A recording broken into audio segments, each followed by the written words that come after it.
जय हिंद साथियों, the freedom में आपका स्वागत है। मैं सुधीर। साथियों, आज हम लोग फिर आगे बढ़ रहे हैं भगत सिंह का मुकदमा श्रृंखला में। पिछले वीडियो तक हम लोगों ने गवाह संख्या 40 तक का बयान देखा था। गवाह संख्या 40 की गवाही हुई थी। वो गवाही हुई थी 5 जुलाई 1930 को। 6 जुलाई को अदालत में सुनवाई नहीं हुई। 7 जुलाई को फिर अदालत में सुनवाई होती है और नई गवाही से पहले पुराने कुछ गवाहों को रिकॉल किया जाता है और वो सप्लीमेंट्री बयान देते हैं जो जिनकी गवाही पहले हो चुकी है। और ये पूरी तरह से शिनाख्त से संबंधित बयान थे, पहचान को लेकर के बयान थे। किस किस गवाह ने किसे पहचाना है, इसको लेकर के ये बयान दिए गए थे। या फिर जगह जो उन लोगों ने देखी थी उन जगहों को लेकर के बयान दिया है। हम लोग देख लेते हैं रिकॉल किस तरह से होता है। 7 जुलाई को अदालत की कार्यवाही शुरू होती है।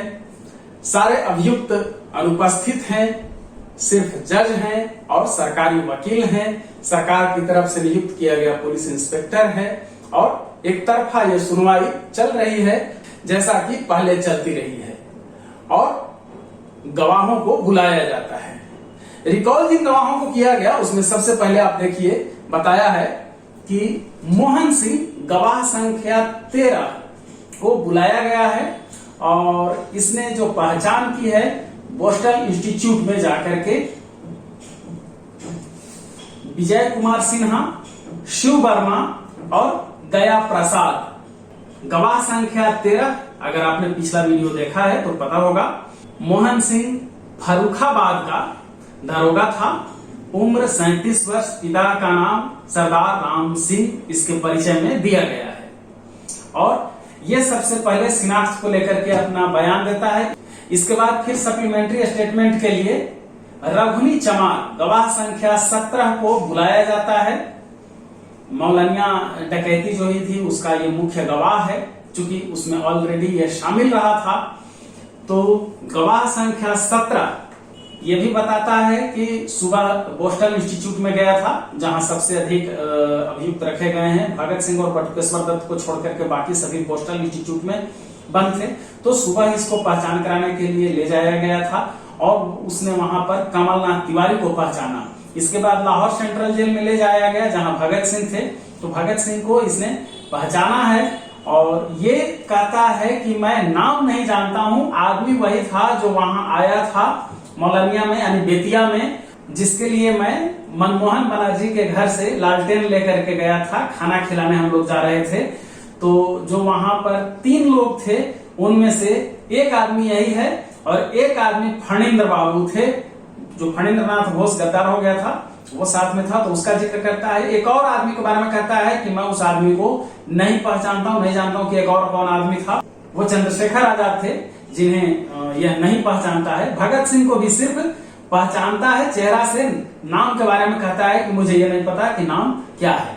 इसके बाद सार्जेंट टेरी जो गिरफ्तार किया था भगत सिंह और बटुकेश्वर दत्त को दिल्ली में असेंबली में बम फेंकने के बाद, उसकी गवाही होती है और वो अपनी गवाही में भगत सिंह और बटुकेश्वर दत्त को पहचानता है।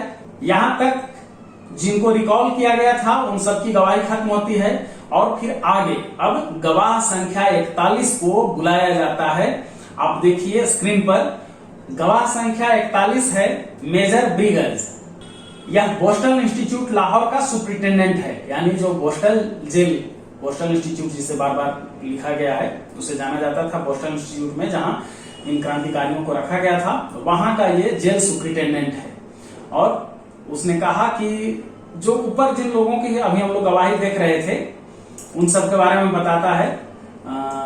जो मोहन सिंह को हमने देखा तो इन सब के बारे में बताता है कि ये सब जेल में लाए गए थे और इन लोगों ने जेल में उन लोगों को पहचाना, किस तरह से पहचाना, क्या नाम बताया किसका और किसको नहीं पहचान सके ये लोग, उन सब के बारे में ये जानकारी देता है। सबसे पहले ये मोहन सिंह के बारे में बताता है कि मोहन सिंह ने किन किन को पहचाना और इसके साथ ही यह भी कहता है कि 15 मई 1930 को बोस्टन इंस्टीट्यूट में लाया गया था फणींद्र नाथ घोष, जो कि सरकारी गवाह है इस मामले में, और उसने कमलनाथ तिवारी को, अजय कुमार घोष, विजय कुमार सिन्हा, डॉक्टर निगम जिन्हें गया प्रसाद भी कहते हैं, जयदेव, शिव वर्मा प्रभात, जितेंद्रनाथ सान्याल, रघुनाथ जिनका नाम राजगुरु भी है, इन सबको पहचाना था। लेकिन फणींद्रनाथ घोष ने जो अभियुक्त हैं उनमें से देशराज, किशोरीलाल, प्रेमदत्त को नहीं पहचाना था। साथ ही यह बताता है कि एसएन पांडे यानी सुरेंद्रनाथ पांडे, आज्ञाराम, महावीर सिंह, कुंदनलाल और सुखदेव अपने सेल से बाहर निकले ही नहीं थे शिनाख्त के लिए, लेकिन उन्हें सेल में ही ले जाकर के फणींद्रनाथ को दिखाया गया था। तो उसमें से सुरेंद्रनाथ पांडे, कुंदनलाल और सुखदेव को पहचाना था, आज्ञाराम और महावीर सिंह को नहीं पहचान सका था। और इसके साथ ही गवाह संख्या 41 जो कि बोस्टन इंस्टीट्यूट का सुपरिटेंडेंट है, उसकी गवाही खत्म हो जाती है। और फिर अगली गवाही होती है गवाह संख्या 42 जो रोज ही अदालत में आता रहा है, Daulat Ali Shah, assistant jailer, central jail Lahore. चूंकि सुपरिटेंडेंट ने कुछ गवाहियों के बारे में अदालत को नहीं बताया था, वो शायद अनुपस्थित रहा होगा या पता नहीं, तो जो सुबह में गवाही हुई है जिसमें रघुनी चमार की गवाही हुई है और एचजी टेरी की, इन दोनों ने जो जिन लोगों की शिनाख्त की थी उनके बारे में बताता है दौलत अली शाह। यही है गवाह संख्या 42। याद रखिए कि दौलत अली शाह रोज ही अदालत में आता था और अदालत में वो बताता था कि आज भी अभियुक्तों ने आने से इनकार कर दिया। दोनों जेल से असिस्टेंट जेलर आते थे और बताते थे। तो ये दौलत अली शाह लगभग रोज ही आया है, अदालत में मौजूद रहा है, लेकिन इसका एक गवाह के रूप में जो बयान दर्ज होता है वो गवाह संख्या 42 के रूप में। और ये 7 जुलाई 1930 को ये सब गवाहियां हो रही हैं। उसके बाद फिर गवाह संख्या 43 जयदयाल, पिता का नाम एल सेवाराम, जाति खत्री, उम्र 50 साल, रीडर ये रहा है डिस्ट्रिक्ट कोर्ट लाहौर में। जयदयाल अपने बयान के शुरू में ही बता देता है कि जो स्पेशल मजिस्ट्रेट थे इस केस की इंक्वायरी के लिए, उनके यहाँ मैं रीडर था और उस समय वहां पर जिन अभियुक्तों को लाया गया था शिनाख्त के लिए उन सब के बारे में बताता है। ये बताता है कि मुख्य रूप से गवाहों ने किशोरीलाल और सुखदेव को पहचाना था। जयदयाल बताता है कि गवाह संख्या जो 16 है उसने पहचाना था किशोरीलाल और सुखदेव को। गवाह संख्या 30 जो है उसने पहचाना था किशोरीलाल और सुखदेव को। और फिर गवाह संख्या 61 जो है उसने पहचाना था शिव वर्मा, जयदेव कपूर और गया प्रसाद को। इस तरह से इसकी गवाही यहाँ खत्म हो जाती है। सिर्फ पहचान से संबंधित, शिनाख्त से संबंधित उसका बयान है। और फिर से एक संत सिंह जिसका कुछ ही समय पहले बयान हुआ है, हम लोगों ने पिछले वीडियो में देखा था, गवाह संख्या 35। संत सिंह को फिर से बुलाया जाता है और संत सिंह भी उस समय वो कहता है कि मैं भी स्पेशल मजिस्ट्रेट के यहाँ रीडर था उस समय जब गवाही के लिए कुछ लोगों को लाया गया था। और वहां पर गवाह संख्या 80 के रूप में आया था जीत सिंह। 17 अक्टूबर 1929 की ये बात है। गया प्रसाद अभियुक्त को उसने पहचाना था।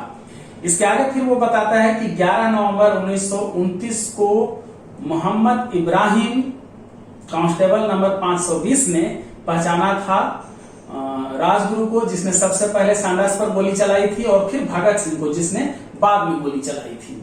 इसके साथ ही इसका बयान खत्म होता है। 7 जुलाई को ही गवाह संख्या 5 जो कि गद्दार क्रांतिकारियों में से एक था, हंसराज बोहरा, उसे भी बुलाया गया है। यह बताता है कि अदालत में जो रखा हुआ है एग्जिबिट PEV की एक कॉपी है, वो येलो लिफलेट है और उसने देखा था सुखदेव के पास इसे दिसंबर 1926 के आसपास लॉरेंस गार्डन में। पीला पर्चा भी इसे कहते हैं, येलो लिफलेट जिसको ये कह रहा है। ये जो येलो लिफलेट है या पीला पर्चा, ये दरअसल हिंदुस्तान रिपब्लिकन एसोसिएशन जब बना था, सचिंद्रनाथ सान्याल ने वो बनाया था, तो उन्होंने एक तरह से संविधान तैयार किया था क्रांतिकारी संगठन का। और वो चूंकि पीले कागज पर वो छापा गया था, इसलिए पीला पर्चा उसे कहा जाता है। उसी संविधान को लगभग HS आर्य ने भी अपनाया था।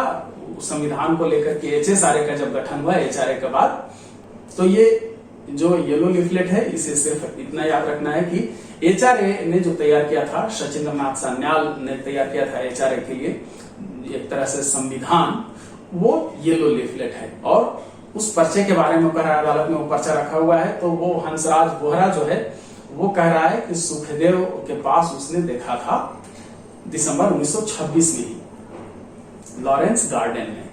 इसके बाद फिर गवाही होती है गवाह संख्या 44 की, मिस्टर रामलाल, रेवेन्यू असिस्टेंट है, मजिस्ट्रेट फर्स्ट क्लास, लाहौर। ये लाहौर में जिन स्थानों की शिनाख्त कराई थी, जो गद्दार बन गए थे या फिर और भी जो दूसरे गवाह थे, उन लोगों ने उसके बारे में, उन जगहों के बारे में गवाही देता है, बताता है कि हाँ एक मजिस्ट्रेट के रूप में ये वहां पर तैनात था, इसके सामने मतलब वो गवाहियां हुई हैं। फिर जिन व्यक्तियों को लेकर के वो गवाही थी उन सब के बारे में बताता है। ये मुख्य रूप से ये भी शिनाख्त को ही लेकर के इसका बयान है। इसके बयान में अगर कुछ थोड़ा सा खास है तो यह कि ये ऐसे ढेर सारे लोगों के नाम बताता है जो किसी भी अभियुक्त को पहचानने में सफल नहीं हो सके थे। मतलब ऐसे लोग आए थे जिनके लिए शिनाख्त परेड, पहचान परेड तो कराई गई थी, लेकिन उसमें से ये किसी को पहचान नहीं सके थे। उन सबके ये नाम बताता है, आप देख लीजिए नाम जो लोग किसी को भी नहीं पहचान सके: चेत सिंह, गोसाई कांशीराम, हरिनाथ, पतराम, सरदारी लाल, गुरु कृपा सिंह, मोहम्मद नादिर, अमोलक राम, घोटामल, रूलिया, हीरालाल, मिल्खी, सुंदरदास, गज्जूराम, मोहम्मद दीन, अजमेर सिंह और दीनानाथ। इसके अलावा कुछ और भी गवाहों का नाम बताता है जो किसी को भी नहीं पहचान सके थे पहचान परेड में, जिनके नाम है चंपत राय, गंगा बिसेन, गुरुबचन सिंह, अमृतसराय, ज्ञानचंद और मिस्टर थार्न। रामलाल ने अपने बयान में अदालत को यह भी बताया है कि किस किस गवाह ने किस किस अभियुक्त को पहचाना था और फिर किन गवाहों ने किसी को नहीं पहचाना था, इन सब के बारे में। और फिर यहाँ पर इसकी गवाही खत्म हो जाती है। ये 7 जुलाई 1930 तक की गवाही है। इसके बाद शुरू होती है 8 जुलाई की गवाही। 8 जुलाई की गवाही बहुत ही महत्वपूर्ण है, वो हम लोग देखेंगे अगले वीडियो में। इसमें इतना ही, और आप सबसे आग्रह है कि अगर चैनल को आपने सब्सक्राइब नहीं किया है तो सब्सक्राइब कीजिए, लाइक कीजिए, कमेंट लिख करके आप अपनी प्रतिक्रिया बता सकते हैं। धन्यवाद साथियों, जय हिंद, इनकलाब जिंदाबाद।